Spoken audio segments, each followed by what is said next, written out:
Estamos aqui com mais um Papo Supren, um programa da TV Supren, veículo de comunicação da UNIÃO PLANETÁRIA, pioneira em comunicação positiva no Brasil. Aqui a comunicação é sempre elevada. Acompanhe nossas redes sociais, estamos no canal 2 da NET TV e no YouTube. E o Papo Supren de hoje está bem diferente do comum. Estamos com o Vicente e vamos falar sobre educação teosófica, transformação espiritual. E hoje o ambiente é aqui no paraíso na Terra. Muito bem-vindo. Thank you. Vicente é presidente da Golden Link College. Diversos livros sobre autotransformação ele escreveu, também sobre educação sem medo e sem comparação. Também estabeleceu 7 escolas teosóficas nas Filipinas e é um homem de negócios. Mais uma vez, muito bem-vindo. Vicente, você poderia nos falar um pouquinho sobre o tema transformação espiritual, de onde a gente começa o caminho? The seminar that we conduct is on self-transformation towards spiritual transformation. The reason why it's called self-transformation is because the average person is controlled by the personality self. And the personality self is influenced by parents, school, society. And oftentimes, it has a lot of conflicting habits, attitudes, and values. And it produces problems, internal problems, in the individual. So, in the process of growing, they have fears, they have depression, they have anger, they have conflicts with people, and they become unhappy. When they get married, there are oftentimes problems between husband and wife. When they have children, they have problems with their bringing up their children. So, while we are trying to sustain the idea we'd like to be a happy person, but the way we grow up oftentimes makes us unhappy. So it is important for us to look into this and find out what are these conflicts and how do we attain our highest potential as a human being. If we cannot do this, we will be governed by our ordinary personal habits and attitudes, and a lot of people have problems about their mental health, their relationship, about their own life. So, the self-transformation seminar's purpose is to be able for us to study this and look for ways to clean many of the problems in our personality and integrate it with our higher nature. And then we become integrated and become more mature. Vicente, mas na prática, como a gente consegue conduzir esse caminho? Porque se a gente vive situações complicadas e doloridas na infância, por exemplo, e a gente acredita que aquilo é verdade, e no caminho a gente vai levando, como você falou, para as relações familiares, como casal. Na prática, como conseguimos ajustar nossas emoções, nossas crenças, para poder limpá-las e evoluir nesse caminho?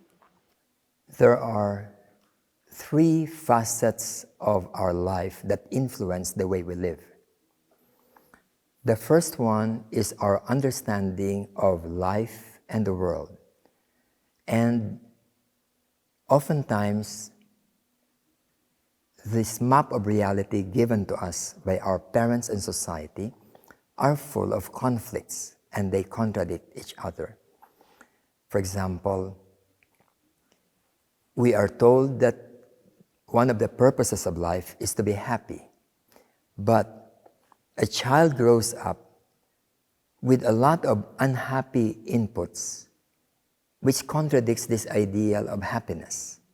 Even in school, children become afraid of school and teachers and grades.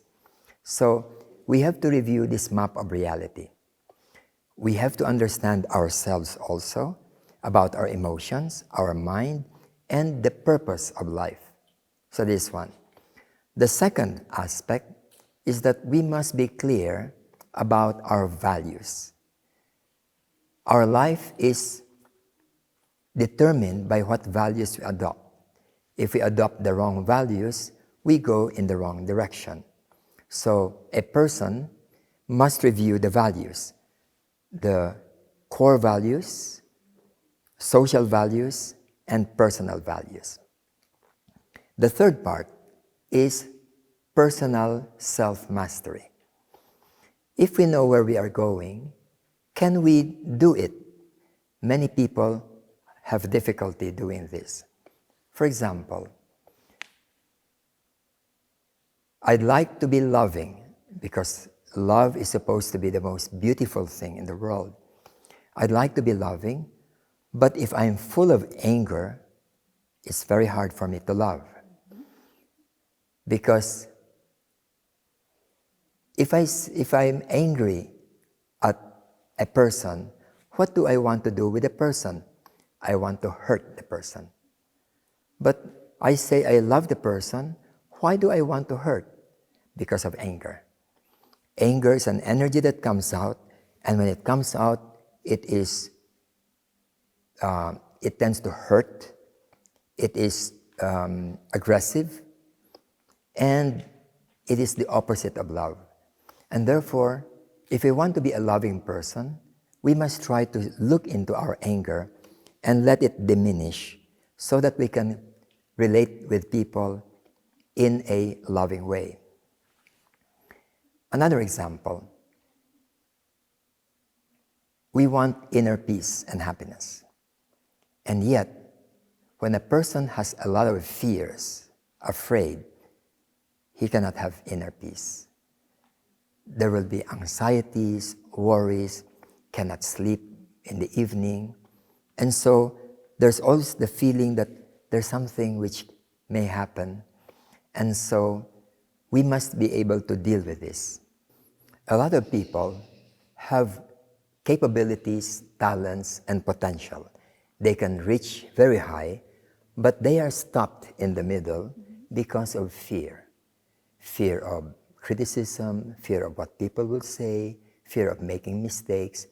And so, instead of developing their highest potential, they don't dare. So, fear in this sense is very harmful. It prevents people from becoming the best that they can be. And so, many of these things are inside of us, and in the seminar we conduct, we call it push buttons. For example, children are not afraid of snakes. And yet, when they grow up, they are told by adults that that's a snake, be careful. And then children begin to learn to be afraid of snakes. When they develop phobias, their mind, their reaction is no longer rational, no longer reasonable. If a person is afraid of snakes, you show them a piece of paper with a picture of a snake, they become afraid of this. But this is just a piece of paper. Why are you afraid? It is because of the push button inside. And we are oftentimes controlled by these push buttons. We have to be aware of them and be able to release them, and the fear disappears. It can be applied to anger, to trauma, to depression, to fear, to anxiety. And one by one, we can look into this and let it fade away until the sources of burden, depression, and happiness begins to flow and disappear. Then the person will now be more capable of reaching his or her highest potential. E diante de cada emoção que surgir internamente, como a gente lida? Por exemplo, o medo. A gente sabe que para a gente perder o medo do escuro, a gente tem que entrar no escuro e vivenciá-lo, e não fugir dele, porque senão o medo do escuro vai nos acompanhar a vida inteira. Como é isso com essas emoções mais dificultosas? Children, for example, are not afraid of the dark. They learn fear of the dark when they grow up. When adults tell them, oh, it's dark there, don't go in there. Then they begin to develop fear. When they are told that something is dangerous, like snakes or the dark or ghosts or other things, there is an energy which rises in them, and this energy is an energy to protect them, to fight or to run away. It's called a fight or flight response. This energy is unpleasant, but it is needed for survival. Now, suppose you look at a thing which you thought was a snake, and then you are tense, and then you look again, it's just a piece of rope, not a snake. What do you feel? You will feel, what you're doing is to release the energy that you have built up.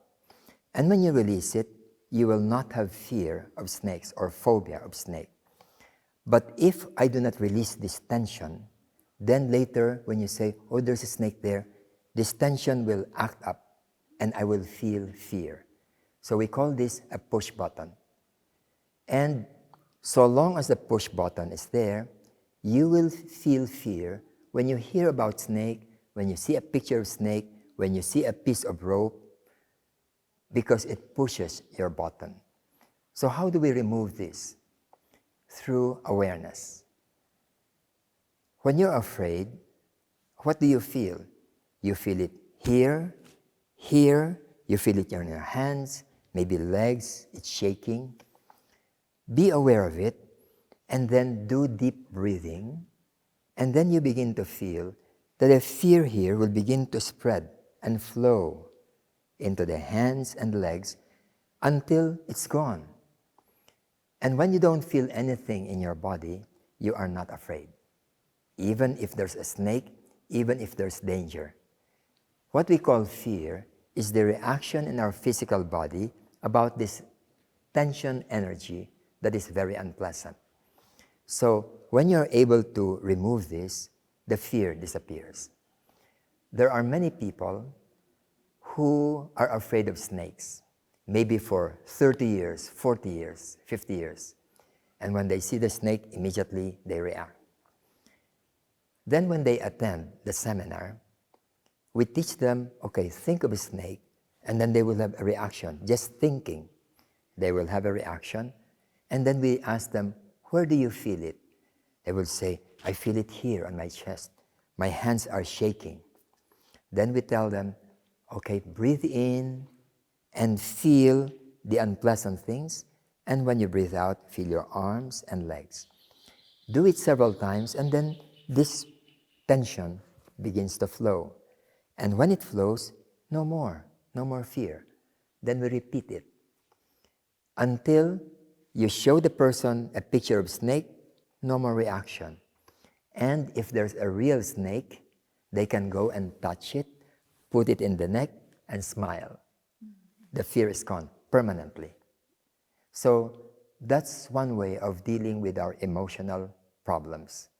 Not only about fear of snake, but also about depression, about trauma from childhood, about humiliation, things that when we think, we begin to cry.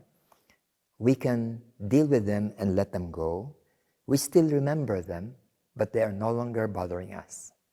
Que tema interessante, mas a gente vai voltar para um breve intervalo para a gente ouvir tudo isso que ele tem para falar e muito mais daqui a pouco no nosso Papo Supren. Voltamos já.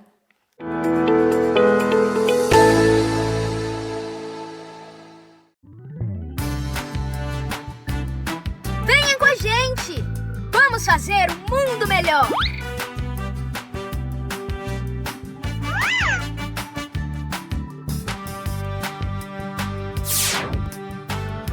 Eu sou Supren! Seja Supren, você também!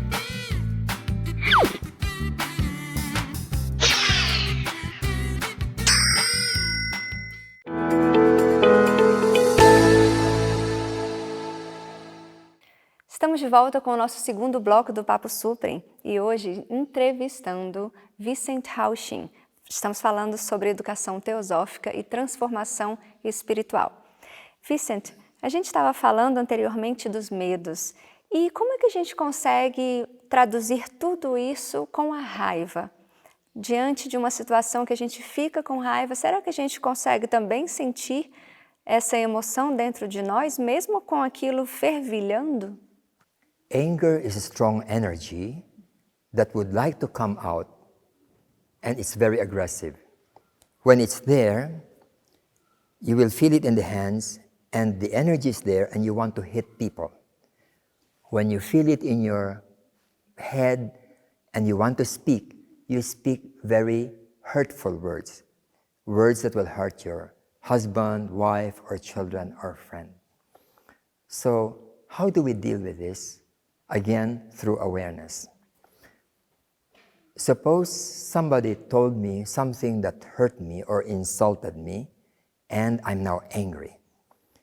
I will feel the energy here in my hand, and I feel that I'd like to shout. And if I'm aware of this, I now can decide whether I will let this come out in anger and attack the person, or I will first calm myself and talk with the person. When we are not aware, there is no choice. We just want to answer back and attack in strong words. And this creates more problems because it will now be quarreling. Now, this is an important quality in a person, whether it is dealing with society, with members of the family, wife or husband, or children, or anybody else. I'll just share with you something personal because this is how it influenced me. I've been married for about maybe 47 years already, and my wife and I were very close friends for another 7 years. So we've been very close for maybe about more than 50 years already. During those more than 50 years, my wife and I have never quarreled, like arguing, fighting, angry with each other. Yeah. We have cried.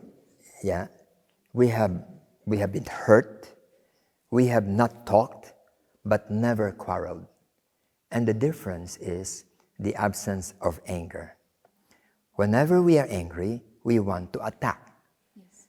When we are hurt inside, but we will not attack. But when we are hurt and we are angry, we want to attack. And that's the beginning of conflict. So we teach people, like the people in the seminar, we teach students in our schools how to be aware of anger and deal with anger so that when the energy rises, be aware. And when you do breathing, it will begin to go down. And then when you're not angry, you can talk with a person. Not fight, but talk. So this is some of the effects of this process of self-transformation through self-awareness. A raiva pode ser considerada uma máscara para não sentir essa dor? Porque como você falou que a gente acaba atacando diante da raiva, deve ser talvez por uma defesa para não sentir essa dor? Anger is a reaction to frustration. Something we'd like to happen, it doesn't happen, and we get angry, and then we become aggressive towards the person. And when the person is lower than us, we want to hurt the person. When the person is higher than us, like an authority, we hate the person, but we cannot attack because he is an authority. So that's the reason for anger. However, when people are angry, they often decide and act in ways that are very harmful. For example, there was a father who bought a toy for his 7-year-old son. Why do you buy a toy? Because you love your son. So after many days, he came back and saw that the toy was broken. And he was so angry about it, he got a stick, started hitting the boy, the 7-year-old boy, and the boy felt so much pain, he ran out of the house. And the father ran after him. And then the boy tripped and fell down on the ground. And the father reached him and held the head here because he was very angry and started pushing the head on the ground. And the boy died. Now, this father loves his son, but when there's anger, then what happens is now the opposite of love. You've just killed your 7-year-old son just because of a toy. The father knows that he's wrong, but it's too late. Anger took charge of it. So we really must be able to handle this in our life because it can be very, very damaging, very harmful. Many husbands and wives have problems because they do not control their anger. If they know how to do this, they can talk. There are many problems in life, many problems in the family, but everything we can discuss and talk. But when in anger we say hurtful things, the other person becomes angry and say hurtful things, there is a war. And then that's the beginning of separation, divorce, hatred, and so on. This can be avoided. E isso pode ser também muita falta de humildade em querer ter razão a todo custo e impor isso no outro? In our relationship with people, it involves communication. And communication means I should first listen to you before I talk. If I don't listen to you, I don't understand you. I keep on putting my ideas to you like that. And you feel you are not understood, so you cannot accept what I'm saying because I don't understand you. So there is no communication. So part of the seminar is to learn about effective communication. Can we listen to other people truly? When you have push buttons inside, it's very hard to listen. If I'm angry with you, you talk to me, I'm partly not listening because I'm angry, or I'm crying, or I'm hurt. So before being able to listen, I must first be self-aware. And then when my anger goes down, then I can listen to you. If after I've listened to you, then I understand you, then I can talk with you. And then you feel that you can listen to me because I now understand you. If this is practiced, then many people, whether couples or friends or other people, will not go into quarreling because they feel understood. They can disagree, but it's okay to disagree. We don't have to fight just because we disagree. But when there is this anger, frustration, then people fight. E nesse caminho onde as pessoas estão começando a olhar para isso, esse caminho de início de autotransformação, de querer entrar no autoconhecimento, aprofundar um pouco, o que você pode aconselhar cada um que está começando? Again, the key is awareness, self-awareness. Knowing is not enough. We have to be aware. I may know that I'm angry, but I may not be aware if I'm angry. If you're angry, what do you feel? You will feel something maybe here on the hip here, hands here. That is awareness. If we are not aware, anger will rise up and will be expressed towards the other person by shouting, by hitting. But if there's awareness, then you try to feel, let me first pause a bit and then let this anger settle down. Then I'm going to talk with you. Then it's better that way. And hence, during this seminar, we are encouraging people to become aware of the reactions of the body to situations. When you're hurt, you will feel it here. When you are worried or afraid, you will feel it here. When you're angry, you will feel it here in the head. When you want to say, but you did not say it, you will feel it here. So many of these things are manifested in the body. Be aware of it and use deep breathing.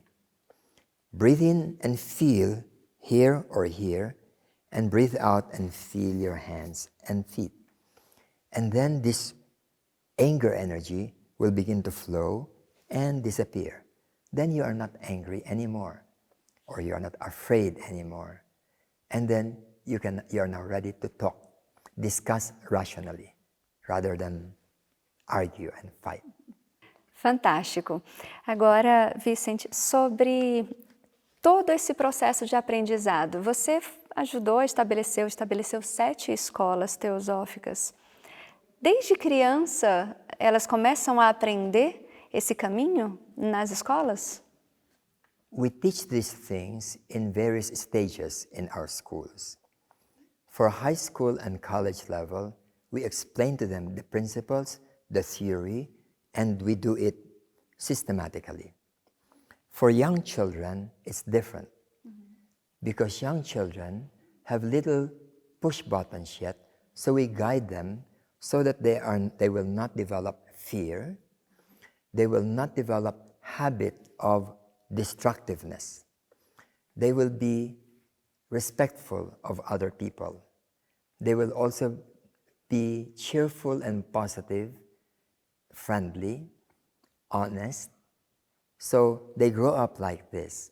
And so when they reach a certain level, their personality is now without internal conflicts. The average person grow up with a lot of internal conflicts. And so when they grow up, they are afraid, they have anxiety, they have anger.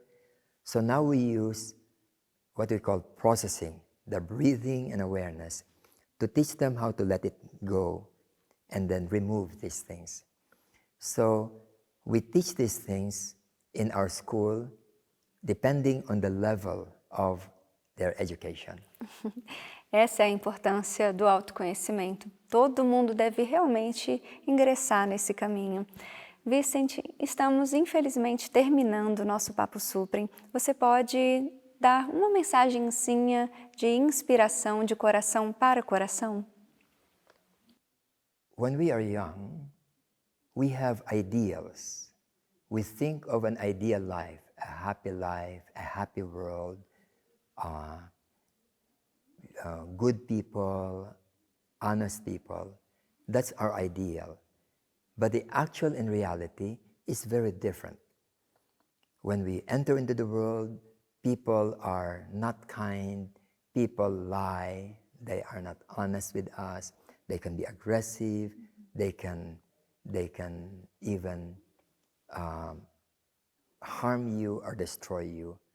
So now, we, especially young people, should learn about life and the world, how to handle oneself, so that they are ready to face the world. And if they are more harmonious people, then they will be able to contribute to the harmony, to the peace of society, and they will also become potentially more peaceful, contributing more peace to society. When I was growing up, I had all these contradictions. When I studied my religion, the social values, I was confused. Later, I searched and searched, and one of them that I encountered was the Theosophical Society, and it gave me a map of reality, including myself, that helped me a lot to understand who I am and how do I deal with nature, people, and reality. This helped me a lot. And so when I applied it on myself, it worked. I was a very depressive person before when I was a student. And then I was able to resolve permanently my depression. I had several phobias, very strong fears and phobias, and one by one I was able to remove them. Then I had painful memories, and one by one I was able to look into them and let them fade away in terms of unpleasantness. I had terrible relationship with my father, but because of this, I began to understand him, and later we became very close to each other. So it helped me a lot, my study of theosophy, of Krishnamurti, of awareness, plus psychology, and the ageless wisdom of various spiritual traditions. All this helped me a lot. That's the reason why in our school, we include this in the curriculum. We teach high school and college students about this so that they will be more prepared when they become adults and live a balanced, effective, and happy life, and they become also helpful to society. I believe we should have more of these people so that we will have a happier world. And I believe that this is doable, it's possible. E é realmente possível. Vicente, foi um prazer enorme te entrevistar. Eu considero essa entrevista um enorme prazer para mim, presente para mim e presente para todo mundo que está em casa. Obrigada pela sua presença, pela sua participação. Thank you very much for taking time out. I appreciate this conversation. Infelizmente, finalizamos nosso Papo Supren. Acompanhe nossas redes sociais. Estamos no canal 2 da NET TV e no YouTube.